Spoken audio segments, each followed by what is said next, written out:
Siyempre, congratulations sa lahat ng mga nag-graduates kahapon. Dati ginaisip ko gid kung magkadto ang mangod ko sa eskwelahan, puro pagwapa lang ang nabalaan niya.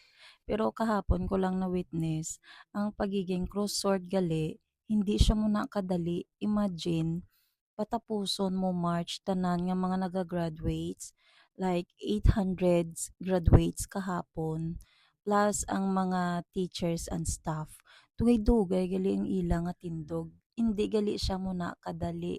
Kahapon ko lang na-realize.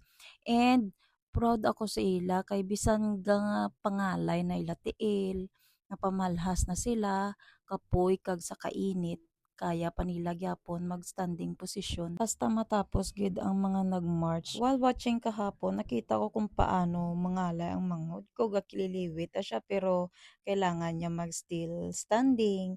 Kaya very proud ako sa ilang mga cross swords kag sa ilang mga colors. Naisip ko kahapon, kung wala ko siya gali na dulungan sang panyaga, matindog siya sang moto kadugay tapos gutom siya. Ambot kung kayanon pa niya.